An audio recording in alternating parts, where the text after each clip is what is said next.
Hola, muy buenas tardes, bienvenidos, bienvenidas a esta transmisión del Centro de Formación de la Cooperación Española en Cartagena de Indias.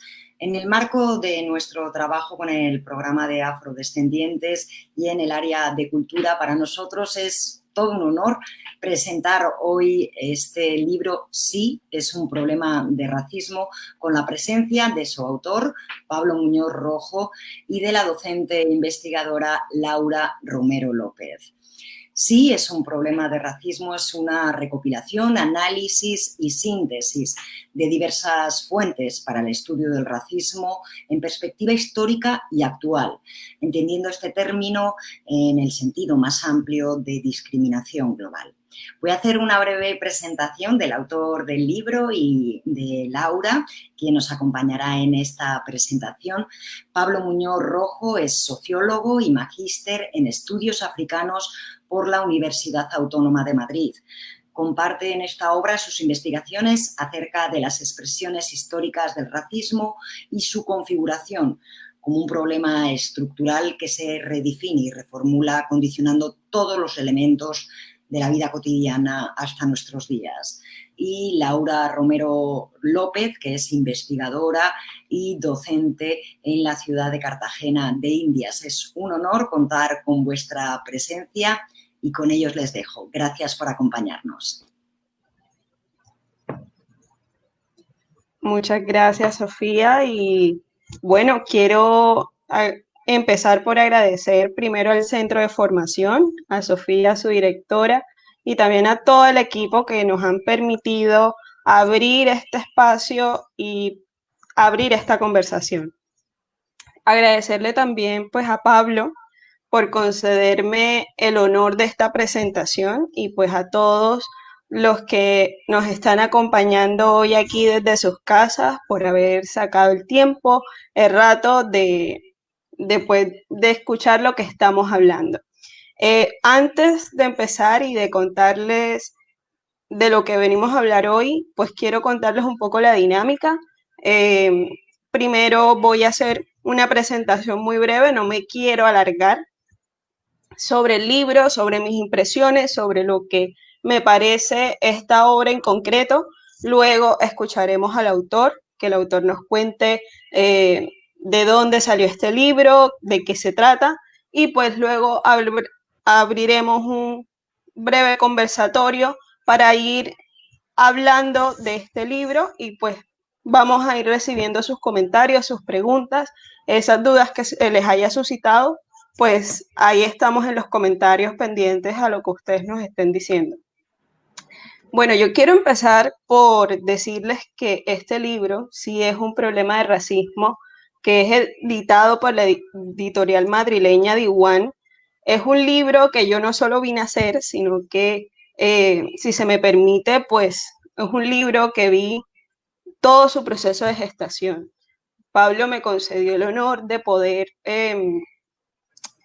ir revisando sus capítulos, ir dejando mis comentarios y sobre todo, pues ver convertido hoy esto en una feliz realidad también es para mí una satisfacción y una alegría muy grande. Por eso mismo sé que este libro lleva en sus páginas horas de trabajo, horas de búsqueda, horas de investigación de hace ya varios años cuando Pablo llegó aquí a Cartagena, pero que en su contenido trae un mensaje que hoy, más que vigente, se ha convertido en un mensaje muy poderoso. ¿Y a qué me refiero con esto? En esta época, en este tiempo de pandemia, desde este año, además de la pandemia y de todo lo que con ella ha traído, hemos vivido desde principio de año una serie de acontecimientos que han puesto sobre la mesa el tema del racismo, ¿no? Desde que se fue asesinado George Floyd en Estados Unidos, un hombre afroamericano a manos de la policía, una muerte que conmocionó al mundo entero y que puso sobre la mesa nuevamente este tema, ¿no? Pero al salir este tema y salir nuevamente a la luz un movimiento que nace ya hace varios años y que viene reivindicando todo un tema antirracismo con una frase que ha llegado al mundo entero y que se ha convertido en un eslogan muy importante y era las vidas negras importan, ¿no? Eso lo hemos estado viendo y nos hemos estado bombardeados de ese mensaje, las vidas negras importan. Pero cuando surge las vidas negras importan, empezaron a surgir otros mensajes que decían, todas las vidas importan. Y con ese todas las vidas importan, encontramos algo y es que borramos de un tirón la experiencia de mucha gente. Y es que borramos la experiencia de todos de aquellos que habitamos cuerpos racializados. Y lo borramos quizás pensando en que no hemos vivido la experiencia y que si la hemos vivido, pues tampoco nos parece para tanto. Y como dice una buena amiga madrileña, Lucía Embomio, el racismo es la negación del racismo. Y es que es verdad, finalmente a todos nos enseñaron que ser racista está mal. Y cuando nos dicen y nos hablan de racismo, por ejemplo, nosotros desde aquí, desde nuestro contexto, podemos ubicar el racismo en Estados Unidos por las cosas que pasan, por muertes como la de George Floyd. Pero eso aquí en Cartagena, eso aquí en Colombia no pasa, sencillamente porque nosotros estamos muy mezcladitos. Todos somos negros, ¿no? Entonces, por eso aquí no hay racismo. Y esto yo creo que es uno de los logros más importantes o una de las situaciones más importantes que pone sobre la mesa este libro y a esta discusión, ¿no? Y empezar a ver qué es lo que sucede y de qué se trata eso del racismo. Por eso creo que este libro representa un trabajo serio, un trabajo riguroso, que no busca dar voz a nadie, sino que busca interpelar. Y cuando uno busca interpelar, uno se vuelve incómodo, ¿no? Y sobre todo con un tema como este. Esto no es un libro que nos cuente el racismo como algo anecdótico, pero sí lo que logra hacer, y es algo que creo yo muy importante, y es que hace que los números hablen. Pablo, y creo que aquí sale a relucir su formación, aquí empezó a hablar el sociólogo, hace algo muy importante y es que empieza a demostrar que el racismo es algo que va más allá de la mera discriminación por el color de piel. Y empieza a hablarte a partir de datos de un problema que es sistémico, que es un problema estructural y que no es un tema simplemente de discriminación, sino que estamos hablando de un problema que pasa por lo social, por lo político, por lo económico y por lo cultural también. Y eso nos retoma y nos piensa que el color de piel no es simplemente un color de piel, ¿no? Y que el color de la piel en el contexto social, sobre todo en un contexto social como el nuestro y en el contexto social global, el color de la piel logra enmarcar experiencias de vida diferenciadas, unas experiencias que no son circunstanciales, unas experiencias que no son hechos aislados y que es aquí donde cabe una afirmación que a mí me gusta mucho y es que todo tiene que ver con todo, ¿no? Todo tiene que ver con todo, nada pasa porque sí. Y por eso es un libro que incomoda, porque cuando a nosotros nos están constantemente interpelando y sobre todo porque cuando uno saca el racismo para quien lo recibe, parece que siempre le estuviéramos como lanzando algo, como diciendo, tú eres el culpable. Y eso es uno de los puntos rescatables de este libro y es que el racismo no es cuestión de lo que individualmente podemos hacer, ¿no? Sino que se logra demostrar cómo es una cuestión estructural y sistémica. Por eso yo creo que este es un libro que es un texto, aunque académico, porque es muy académico, es un libro no para la academia, sino para la formación. Es un libro que no está diseñado ni que yo no lo veo como un libro simplemente para aquellos los que nos dedicamos o a enseñar o a investigar o que nos interesan este tipo de temas, sino que es un libro que también debe estar pensado para aquellos que están luchando por derechos humanos, que están en trabajos con comunidades, activistas, líderes sociales, movimientos sociales, porque si algo deja claro este libro es que la lucha será antirracista o no será, ¿no? Entonces, ya para finalizar, porque tampoco me quiero alargar mucho, eh, en esta época llena de un afán sobre todo muy academicista, eh, de publicación de papers, de artículos, de publicar, publicar, publicar, y que todo sea muy rápido y que todo sea muy corto y muy fácilmente digerible.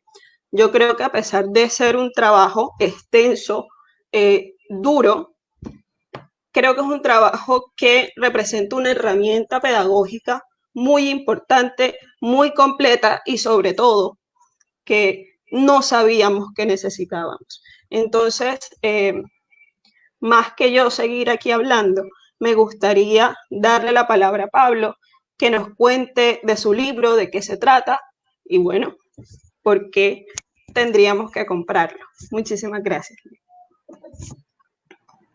Buenas a todos, a todas, todes.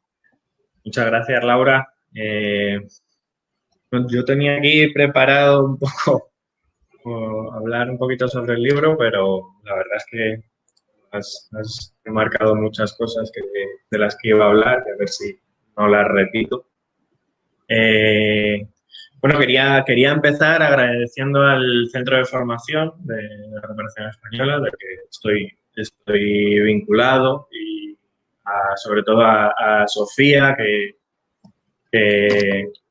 se animó y me animó a presentar el libro aquí en la casa, a Laura Antelo, que está ahí detrás de las cámaras, comprobando que todo funcione bien, detrás de la pantalla, y bueno, al resto de mis compañeros y compañeras de allí del centro, que les echo mucho de menos. Hace tiempo que no nos vemos con toda esta aventura que nos toca vivir, y espero que sea pronto.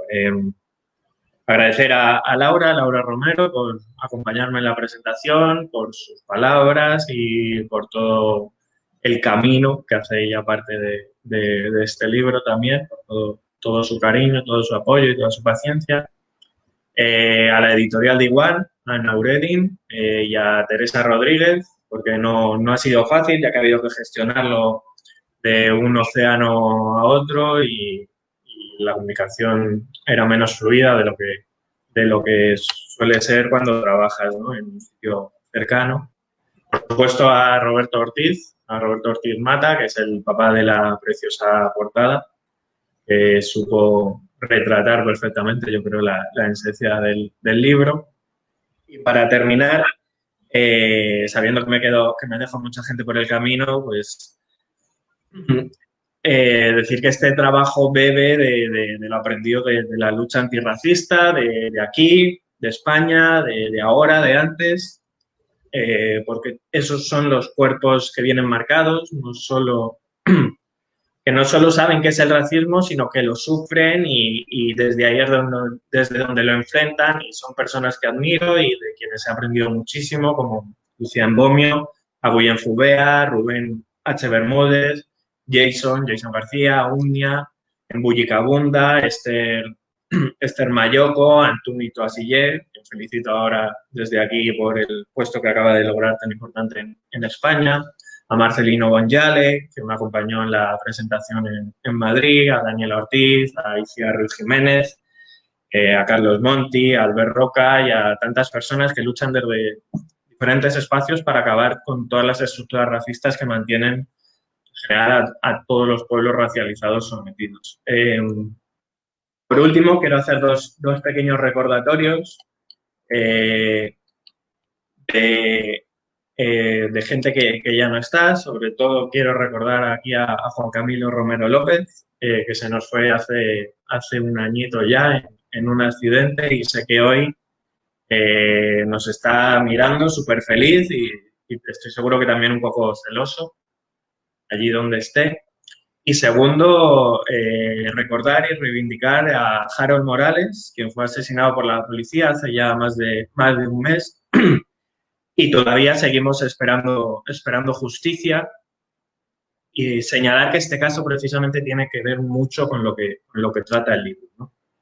Un libro que busca dar a entender que el problema del racismo no va más allá de una mera discriminación racial, como ha dicho Laura, o desigualdades económicas a las que se suele reducir, sino que se asienta en un pasado bajo todo un marco ideológico que, con un fin de enriquecimiento económico, pues vino a situar los cuerpos negros como un otro demonizado, ¿no? Se pasa desde todo un proceso de deshumanización, como animales, como niños, cuerpos prelógicos, hasta que llega la idea del negro delincuente, ¿no?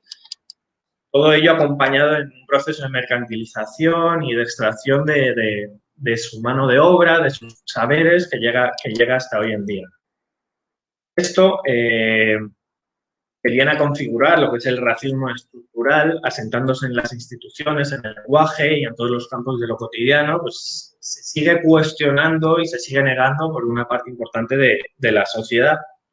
Y entonces de ahí surge esa inquietud de intentar mostrar a los escépticos que esta realidad, en un mundo actual donde la normalización de las premisas racistas las tenemos tan interiorizadas, ¿no?, por el modelo en el que nos sociabilizamos, en el que crecemos, por lo tanto, no es fácil que la gente asuma estas vivencias de esos otros cuerpos. En un principio llevé el trabajo a una búsqueda de recopilación de datos donde se plasmara todas estas desigualdades, una búsqueda que no fue del todo fácil, y ese es uno de los diagnósticos del libro, ¿no? Todos los problemas que hay a día de hoy para seguir incorporando datos, estadísticas que se requieren necesarios para establecer un mapa mucho más completo y complejo de la situación de las poblaciones afrodescendientes y negras. Es cierto que en Estados Unidos ahí es posiblemente donde más estudios hay. A América Latina todavía le queda, sobre todo a partir de esa construcción de los censos, de los nuevos censos. Incluso hemos visto aquí en Colombia, en el último censo, todos los problemas que ha habido. De repente no se sabe muy bien por qué. Hay una reducción de un 30% de la población negra afrocolombiana en el país, en lo que diferentes organizaciones denominan como un genocidio censal, por así decirlo.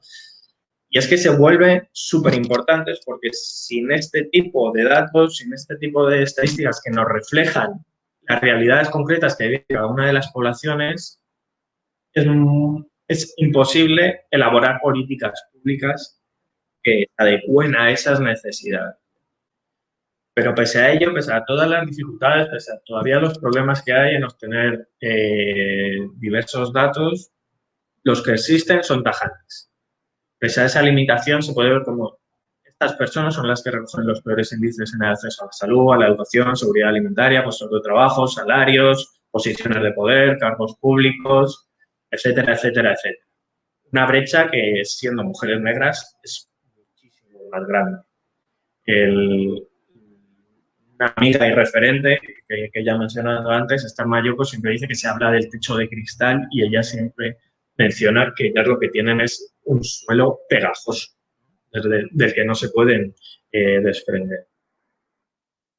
Pero lo cierto es que los datos por sí mismos no lo cuentan todo. Explican una parte, pero no lo explican todo. Entonces, para entender esas desigualdades actuales que se reflejan en esos datos, sobre todo para estas personas que niegan o banalizan muchas de estas desigualdades y experiencias, para que lo entiendan es esencial explicar de dónde viene ese racismo. Por eso el libro ofrece un ejercicio de recopilación y análisis de cómo históricamente se ha construido, de cómo se han definido los cuerpos negros bajo 3 preguntas: ¿quién es?, ¿cómo y por qué?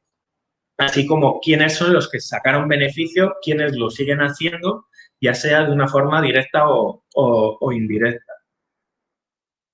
Por ello que el libro inicia un recorrido histórico de esa construcción desde las premisas religiosas, pasando por los fundamentos científicos, antropológicos, reforzados por las ideas, ideólogos, pensadores referentes de Occidente, como Hegel, Kant, Voltaire, Víctor Hugo. Es decir, se demuestra esencial toda una agenda, una estrategia para justificar el trato que se le daban a las poblaciones desde lo político. Ese es el elemento clave. Es decir, se requiere el apoyo de esas poblaciones mayoritariamente blancas para legitimar esa postura de posición a la que se le coloca a las personas negras asumiendo la proporcionalidad de esas leyes y de esos tratos. Entonces, todo este proceso, ¿no?, de la esclavitud, evidentemente tiene reflejo en muchos elementos. Uno de ellos es la propia construcción de las identidades, ¿no?, desde las resistencias, los procesos de cimarronaje, en el campo, urbanos, los levantamientos, construcciones de palenques, quilombos, pasando por el fin de la esclavitud, la forma en la que puede decir que son lanzados a la libertad, ¿no?, de que de repente se les transforma en una suerte de ciudadanos, pero sin poder desprenderse de todo ese bagaje y de todo lo que implicaban al resto, a los ojos del resto de las personas, ¿no? Asimismo, señalar cómo todo esto está vinculado con la construcción del capitalismo moderno, que no se entiende sin ese racismo y sobre todo sin la distribución geográfica y racial de esa división del trabajo que se inicia hace siglos. Entonces, el libro pasa de nuevo pues, por todo ese desarrollo, en el caso de América Latina, por la construcción de los nuevos estados-nación, de las élites blanco-criollas, ¿no?, que heredan esos puestos de poder, ese patrimonio que es el poder heredado, y lo que unos heredaron y lo que otros nunca han podido heredar porque no tenían nada. Entonces, cómo se intenta crear bajo la idea del mestizaje la llamada democracia racial, ¿no? Una suerte de institución donde, como todas las poblaciones, de un día para otro se traducen en mestizas, ya no hay ni afros, ni poblaciones nativas, ni demás, y por lo tanto se niega el racismo. Todo el mundo es mestizo, ¿cómo va a existir el racismo? Es decir, se describe así cómo el racismo, que da forma a nuestra sociedad y que debe de todo un proceso histórico de 500 años en el que se ha ido creando, modificando y reestructurando todo tipo de tecnologías de dominación y sometimiento, es, en definitiva, una ideología formulada en políticas, en normativas y en protocolos, que tienen costos tan variados, pues, de la propia ofensa, la discriminación sutil, hasta la forma más violenta y manifiesta como es la muerte, que es, por otro lado, cuando se mediatiza. Resulta que lo violento solo es cuando se llega a la muerte.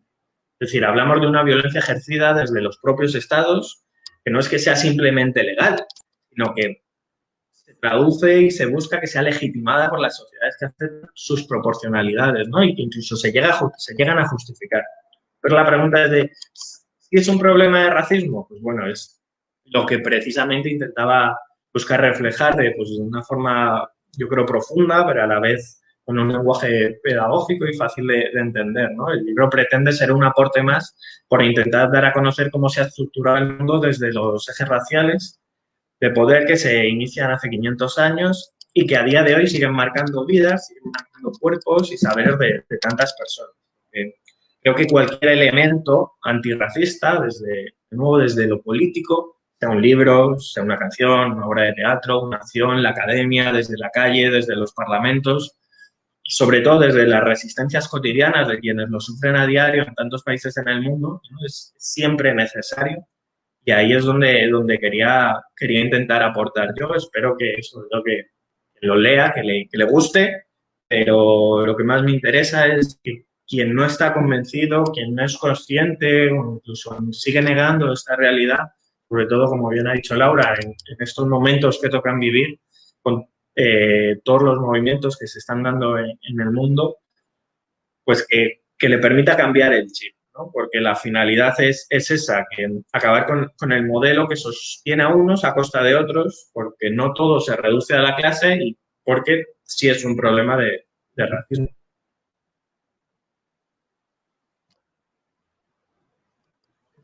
Muchas gracias, Pablo.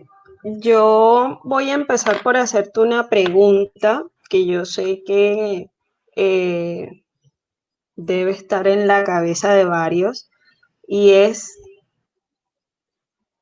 ¿qué hace un hombre blanco español eh, hablando sobre racismo? ¿Por qué un hombre blanco español escribe un libro sobre racismo? Bueno, yo en ese sentido, mi recorrido, yo desde hace ya bastantes años en Madrid, termino conociendo a Buyen Fubea, voy a Barcelona, me presentó en el cuarto Congreso Panafricanista, y si bien sin saber explicarte por qué, siempre me había interesado dentro de, se decía, la cultura negra, por así decirlo, pues ya en ese momento entiendo que eso es un elemento político. Empiezo a conocer a mucha gente, eh, vuelvo a Madrid, me muevo, tengo la suerte de poder compartir tiempo con mucha gente de colectivos antirracistas en España, no simplemente de afro, sino de poblaciones árabes, poblaciones gitanas, y aprendo mucho. No sé si lo hago bien o lo hago mal, son terrenos resbaladizos siempre, pero de alguna forma u otra me he conseguido mantener, por así decirlo, ser aceptado en momentos de tensión, además que estamos, de construcción de lo político, sobre todo por parte de estas personas, y o el saber callarme cuando tengo que callarme, o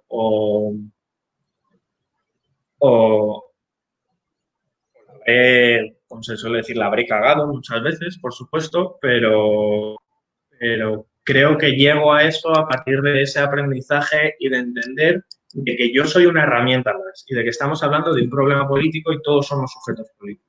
Y cada uno tenemos unos roles. ¿Yo qué puedo ofrecer o qué herramienta puedo ser? Bueno, creo que sobre todo en un contexto como en el español, donde se ha visibilizado mucho menos todas esas realidades. Ahora los movimientos antirracistas empiezan a tener mucha más presencia, más fuerza, precisamente por su propio recorrido y por su propio trabajo. Pues creo que somos personas que tenemos incluso la necesidad, o por así decirlo, la obligación de poder llegar a donde no llegan determinados colectivos. Yo creo que puedo ser un acceso con todas las problemáticas o con todos los fallos con los que yo lo pueda llevar a cabo, de sobre todo a personas blancas que en su vida se han preguntado o se han acercado a lo que era el racismo. Bueno, no sé, pues desde hace más de 10 años, ya no solo mi entorno, sino he llevado esos temas, por lo menos. Y creo que eso es una parte también de este libro, ¿no? Evidentemente es un libro que está dirigido a cualquier persona que lo quiera leer. Entiendo que cualquier persona que desconozca sobre los temas puede aprender, puede criticarlo o no, pero creo que sobre todo es a esas personas blancas que en su vida se han pensado, han entendido o han accedido a ese tipo de realidades. Y una cosa está clara, que sin los objetivos políticos necesitan mayorías para conseguirlos y al final lo político afecta a todo el mundo y tienen que ser parte de ello. Yo no defino qué es el racismo. Este no es un libro que hable de las experiencias. Yo no puedo hablar de las experiencias más allá de lo que yo he podido ver o lo que he podido sentir al verlo, pero no de lo que he sentido en mí mismo. Yo no defino el racismo.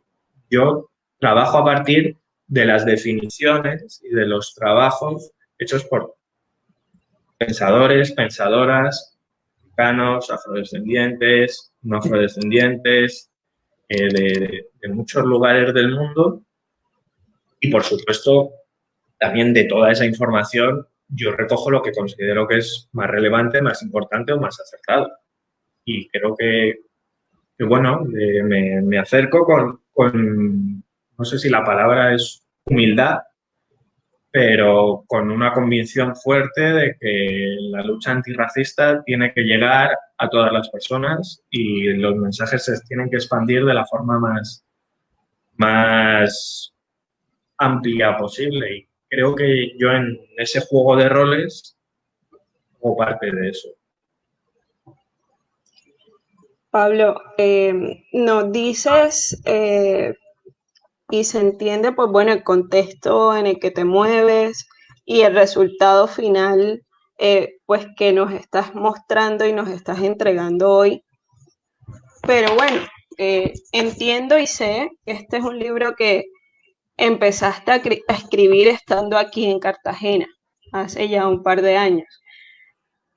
¿Qué te motivó a ti, estando aquí, a escribir ese libro? Bueno, hace un par de años, ¿no? Es más, ya, no sé, 4 o 5 años o algo así. ¿Qué me motivó? Bueno, como te digo, yo venía de España, de ya haber empezado a conocer y a entender mucha de esta realidad, también a leer mucho, evidentemente, muchos autores y autoras. Y me motiva una conversación con amigos. Y ahí es donde llevo lo de antes, las conversaciones con amigos amigos blancos, muchos de ellos en las que debates niegan y niegan y niegan determinadas realidades, ¿no? Dije, bueno, la conversación se trata de si el racismo existe como tal o todo se reduce a un problema de clase, ¿no? Si, no es lo típico que se dice, no es porque son negros, es porque son pobres. Y mi argumento era que no. Y me dije, bueno, me voy a sentar, voy a escribir un documento buscando datos y que demuestre aquello que le estoy diciendo y que me siguen negando. A día de hoy, donde los datos cada vez tienen menos validez, todo se falsea, nada vale y todo vale, se sabe muy bien. Pero bueno, me senté a hacer ese ejercicio y fueron 10 páginas, fueron 20 páginas, fue creciendo, se paró durante un tiempo. Es cierto que hice el máster en Madrid con Luis Jiménez y eso lo terminó de alimentar. Y bueno, pero surge precisamente eso, de intentar darle respuestas a unas personas que en un principio ni se preguntaban por ello. Y el día que se preguntaban, negaban la mayor. Pablo, bueno, ya nos contabas antes que ya esta presentación, por ejemplo, la hiciste en Madrid, ¿no? Y nos decías que una de las cuestiones es que tú quieres, sobre todo, plantear una conversación con personas blancas, ¿no? Con una persona blanca que no ha vivido ni experimentado lo que es el racismo. Entendiendo, por ejemplo, que el contexto aquí en Cartagena puede ser más heterogéneo, es decir, no se necesita ser clarito de piel para negar el racismo. Si tú lo lees en este contexto, ¿a quién está dirigido ese libro? Bueno, como repito, el libro está dirigido a cualquier persona que se quiera acercar a él. Y un poco por eso mismo que me estás planteando, en un contexto como este, todo está absorbido por el mestizaje y donde históricamente se han presentado tantos problemas de identidad, precisamente por esa construcción de lo que significaba ser un hombre negro o una mujer negra. Ha habido negaciones rotundas. Este contexto, no sé, nos vamos a República Dominicana, es incluso mucho más complejo el tema, pero vamos, en general en toda América Latina. Entonces, aquí, bueno, a ese sujeto que niega, pero que niega sobre todo incluso desde el poder, que es de donde pueden llevar a cabo esas políticas, esas medidas. Creo que en un contexto como el de Colombia, donde todavía desde un racismo súper profundo, desde en Cartagena se ve cada día cómo existen todo tipo de fronteras simbólicas, también físicas. Le voy a contar a la gente de Cartagena, que se conoce su ciudad perfectamente, ¿no? Entonces, hay que entender que, uno, ninguna persona, sea quien sea, tiene por qué saber qué es racismo, tiene por qué saber distinguir qué es racismo o qué no es racismo, sino que todo conlleva un aprendizaje. Y bueno, creo que este libro ayuda a entender o a distinguir, ya seas una persona negra en Cartagena o una persona blanco-criolla o lo que sea. Bueno, yo porque tampoco quiero acaparar el espacio de preguntas, voy a hacer, nos están haciendo preguntas y comentarios en Facebook y bueno, te voy a ir pues leyendo algunas. Jainer Gil Salazar nos dice o te dice buenas noches y te pregunta que hasta qué punto se puede o se debe avanzar en los procesos de sensibilización para los cuerpos racializados. ¿Cómo? Repíteme. ¿Hasta qué punto se puede o se debe avanzar en los procesos de sensibilización para los cuerpos racializados? No termino de entender la pregunta. ¿Cómo que hasta qué punto se puede sensibilizar? Invito a A Jainer, pues que nos aclare su pregunta, ¿no?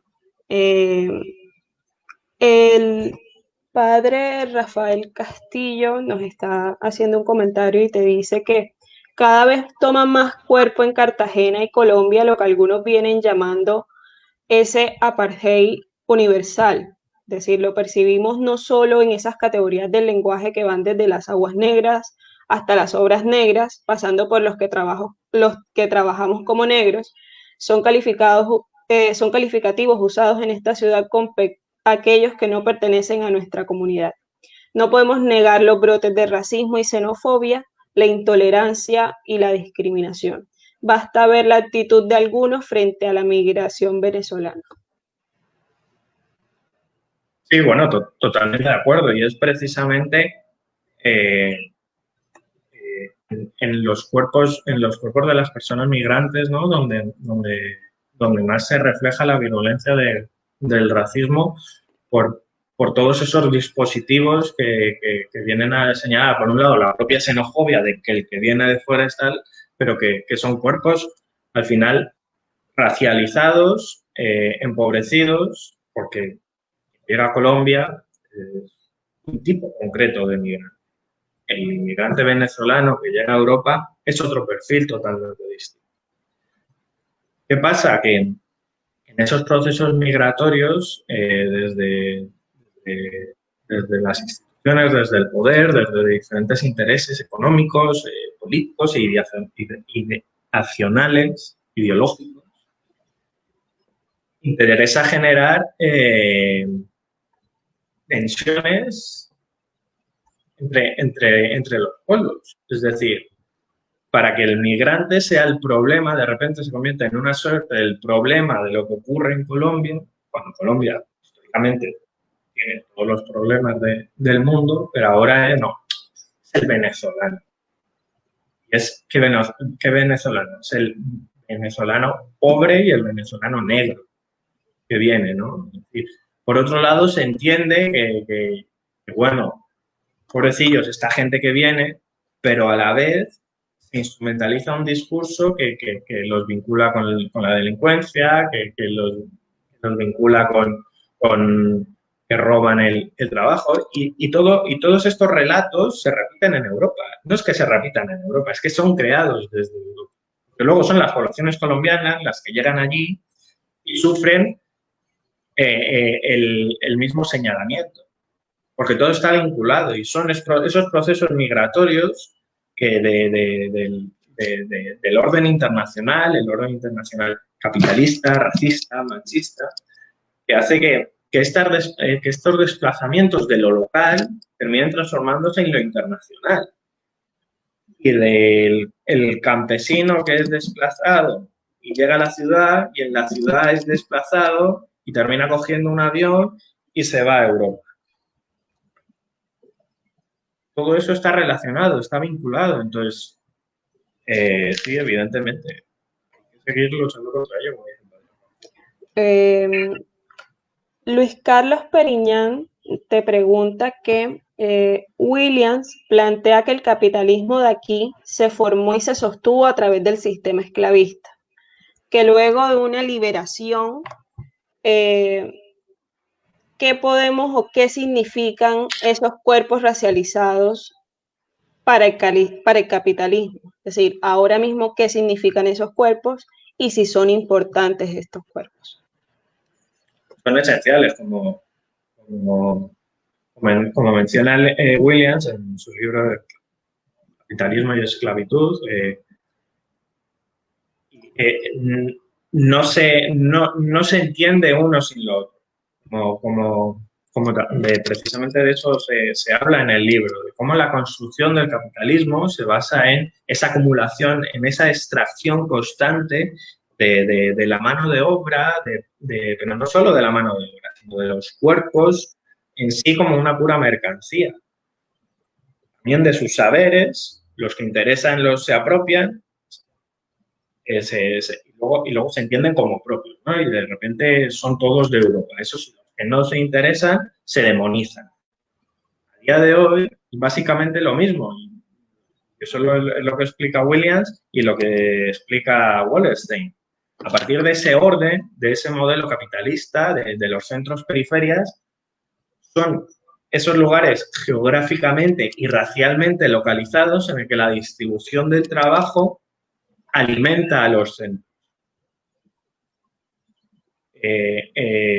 A día de hoy se vuelve evidente todo tipo de reformulación, de transformaciones, pero como, por ejemplo, las empresas extractivistas de ese norte global, de Canadá, de Estados Unidos, de Europa, de Holanda, llegan a África, llegan a países asiáticos, llegan a América Latina, y reformulan y reproducen ese mismo ideario del que es. Vamos a enriquecernos a partir de que estos cuerpos totalmente explotados y entendidos como explotables trabajen. La esclavitud existió porque era rentable y dejó de existir porque al dejar de existir seguía siendo rentable. El pasar de esclavo al asalariado no se produce porque sí, se producen unas luchas legítimas y también por unos intereses continuos de quienes terminan por ceder en ello. Las conflictividades y esas tensiones de los de abajo siguen siendo instrumentalizadas desde los de arriba. Bueno, te pregunta Nina Ferrer si es posible eliminar el racismo bajo los muros del Estado moderno, patriarcal y capitalista. Ahí en la misma línea de la pregunta anterior. No, bueno, pregunta muy compleja de si es posible eliminar el racismo. No, se lucha con la aspiración de que se pueda eliminar cualquier problema estructural, económico, lo que sea. Pero evidentemente hay que entender dentro de qué marcos se puede eliminar. Yo creo que desde cómo está configurado el Estado moderno, desde cómo están configuradas las jerarquías, las relaciones de poder,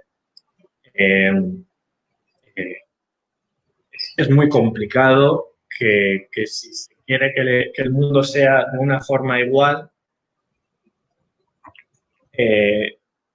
el capitalismo se elimine. Es decir, digo, el capitalismo y el racismo, porque dependen el uno del otro.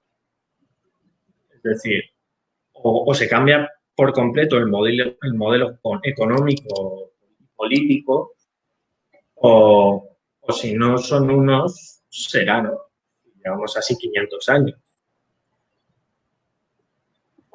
Gracias. Bueno, nos llega otra pregunta de Catherine Marún y nos pregunta que si consideras que el discurso de los derechos humanos ha tenido un efecto emancipatorio para los cuerpos racializados o ha contribuido al mantenimiento de órdenes de exclusión, explotación y discriminación.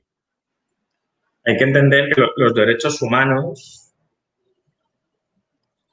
el concepto como tal, surge en un momento concreto por parte de unas personas concretas pensado para unas personas concretas. Y ese discurso ha sido instrumentalizado históricamente para intervenciones militares, para extractivismo, para la homogenización de determinadas formas de ver y pensar y entender el mundo, y también para la negación de muchos lugares del ser.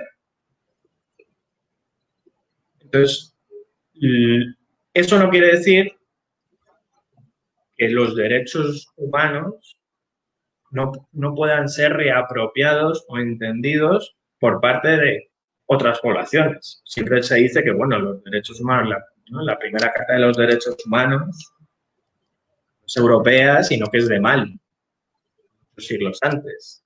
Es decir, cómo se juega y se reconfigura con todo y cómo se puede instrumentalizar las herramientas que en un principio son del poder.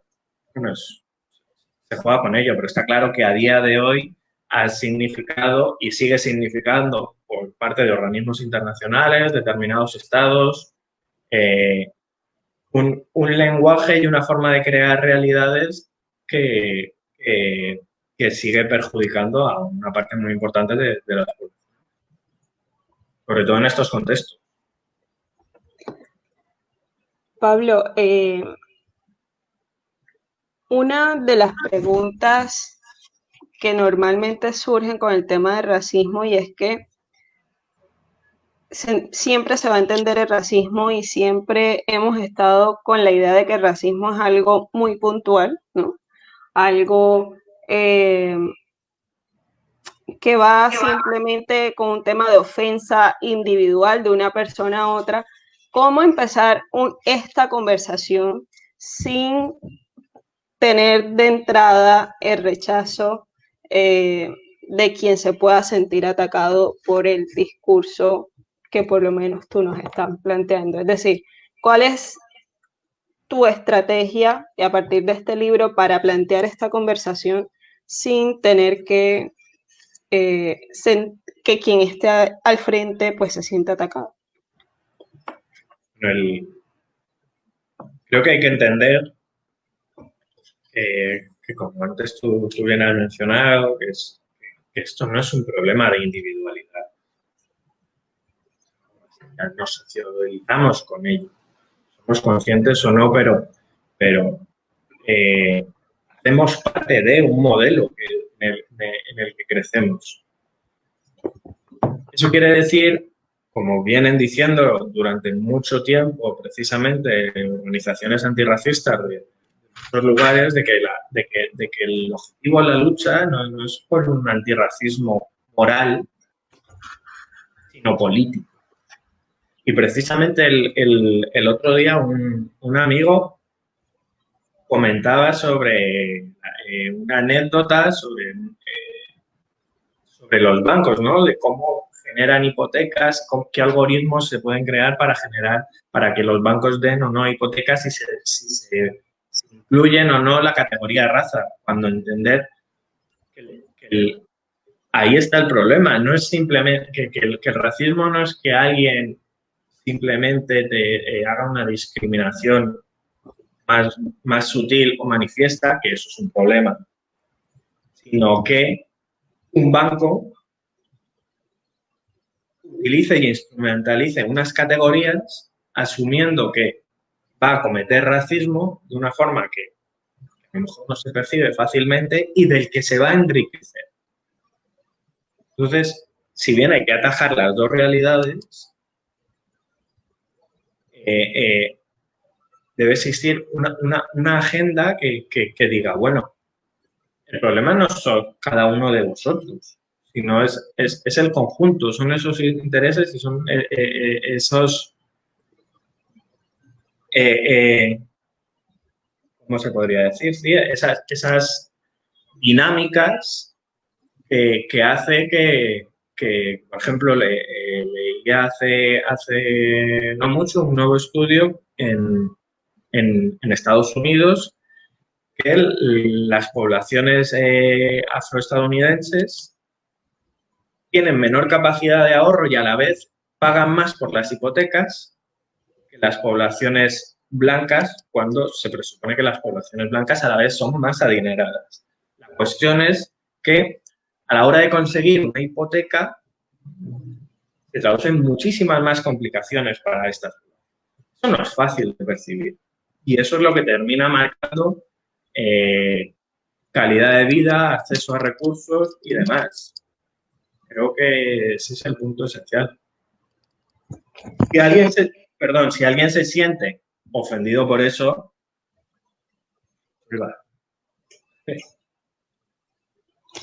te pregunta Luis Carlos Periñán que al pasar de esclavizado a campesino u obrero, se diluyen las diferencias. Es decir, en ese contexto, cuando ya se habla de explotados y explotadores, ¿aporta algo una mirada racializada o la mirada étnica?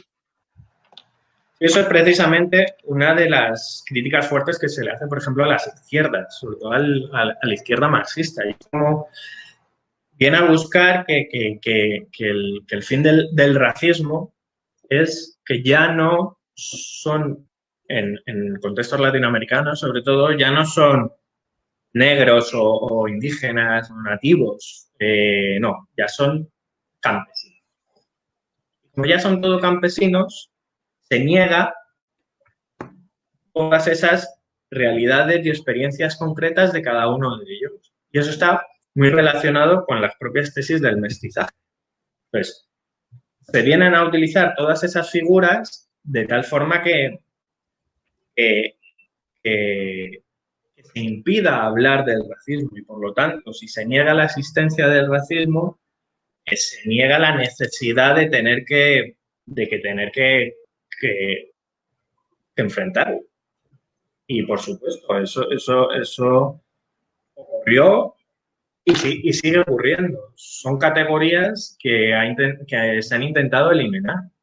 Una vez que se eliminan, facilitan todo ese tipo de explotaciones, ya que no quedan que no quedan visibilizadas. Totalmente. Luis Carlos te pregunta nuevamente que ¿en dónde se ubica esta investigación? Es decir, ¿qué fuentes usaste? Y si puedes adelantar alguna conclusión a la que hayas llegado. Bueno, fuentes utilizo muchas, porque hago en todo ese relato que intento seguir del racismo, pues uso las propias fuentes de textos en su momento, pues, de Darwin, de Hegel, de Kant, de Lincoln, luego también de pensadores y pensadoras africanas, Achille Mbembe, Fanon, Anta Diop, en Estados Unidos, por puesto Angela Davis, Akio Chikuriel, Vogel, no sé, son muchos pensadores y pensadoras. El trabajo al final termina concretando en tres países. No diría que a modo de comparación, sino más bien a modo de reflejo de cómo las realidades son tan similares. Vienen a ser Estados Unidos, Brasil y Colombia. El motivo principalmente es porque son los tres países que más población negra afrodescendiente tienen en el continente. También porque son de los países donde más fácil es acceder a datos. A mí me hubiese encantado poder haber hecho ejercicio también con España. El problema en España es que no se generan esos datos. Y esa es precisamente una de las reivindicaciones actuales de los movimientos antirracistas. Si no hay datos, no se pueden generar estos diagnósticos. Y es una pena y sería muy importante poder generar ese diagnóstico para ver qué diferencias hay. Igual que sabemos la diferencia de entre un hombre y una mujer blanca, pues saber qué diferencias hay entre una mujer blanca y una mujer negra, ¿no? Para poder atender esas realidades. En España, a día de hoy, todavía seguimos a la espera. Y hay un interés por que no se generen. Pues, bueno, finalmente la profesora Estela Simancas nos hace un comentario y es que el racismo no es lo mismo que la discriminación racial. El racismo es un sistema estructural múltiple de opresión que deviene de la colonialidad y del capitalismo que lo alimenta. Pablo, yo creo que hay una pregunta que habría que hacerte ya para terminar y es, ¿dónde podemos conseguir tu libro? bueno, por lo pronto del comentario de Estela totalmente, y creo que es lo que busca, lo que plasma el libro. Sí, las discriminaciones, todo el mundo puede llevar a cabo discriminaciones por cualquier motivo, lo cual no quiere decir que esté bien, lo cual no quiere decir que la persona que ha sido discriminada no vaya a sentirse muy mal, fatal, muy ofendida, menos o más. Pero esa es la diferencia con el racismo y esa es la diferencia cuando se pone sobre la mesa todas esas realidades y que surge precisamente en ese orden moderno capitalista por el que los recursos de unos se los quedan otros y por el que se mantiene ese orden de privilegio. Al final el racismo yo creo que se basa en los privilegios, en la impunidad y en esas desigualdades que están totalmente marcadas, entrecruzadas por el género, la raza, por la clase y por todo ese tipo de elementos. Y bueno, sobre para acceder al libro, aquí en Colombia, bueno, quien esté interesado, yo tengo ejemplares, se puede poner en contacto conmigo, escribirme a mi mail, pablojonasmr@hotmail.com. No sé si en Abaco estaban vendiendo unos. Creo que ya hay una distribuidora que funciona aquí bajo demanda, con lo cual no sé si se pueden pedir en determinadas librerías. Si no, en Mercado Libre también está la opción, por si es fuera de Cartagena. Si es en Cartagena, pues comunicándote conmigo, yo creo que es lo más fácil. Si es en otros sitios, pues en España ya está en las librerías, se puede pedir fácilmente, en la Casa del Libro, comprarlo directamente con la editorial de Iguan. No sé si está en Amazon en otros países. Y si no, pues ponerse en contacto conmigo y si realmente están interesados, pues por la forma que seguro encontramos. Bueno, también te preguntan si lo pueden conseguir en Argentina. si hay algún link donde lo puedan tener. Que me escriban al email, como he dicho, y yo termino bien de aclarar esa información porque, como digo, no lo tengo muy claro. No sé si en Amazon de Argentina está, tampoco me gusta mucho Amazon, así que si podemos buscar otra alternativa, pues mejor.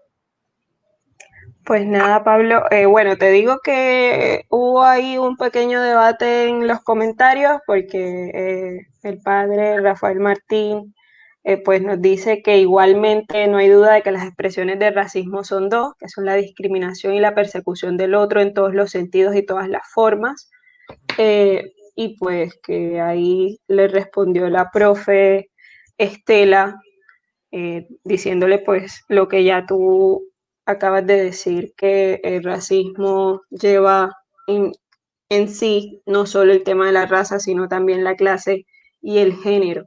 Entonces, no sé, darles las gracias a todos los que han estado aquí acompañándonos. Nuevamente darle las gracias a Pablo por esta invitación, al Centro de Formación por el espacio. Y nada, bueno, ya saben que le pueden escribir a Pablo para poder acceder al libro y yo no tengo nada más que decir. Bueno, de nuevo, muchas gracias a todos, a todas y a todos. Un abrazo muy fuerte a conocidos que estén detrás de la cámara viéndolo. Y nada, espero que si deciden, pues eso, leer el libro, que lo disfruten y sobre todo eso, que sirva, ¿no? Porque el libro para mí tiene que tener una finalidad, pues que sirva para seguir avanzando en este camino que es la lucha antirracista y que creo que se enmarca en todas las luchas, además, porque por mucho que se intente desvincular unas con otras, pues no tiene sentido, porque al final la idea es que todos los modelos jerárquicos pues se vengan abajo.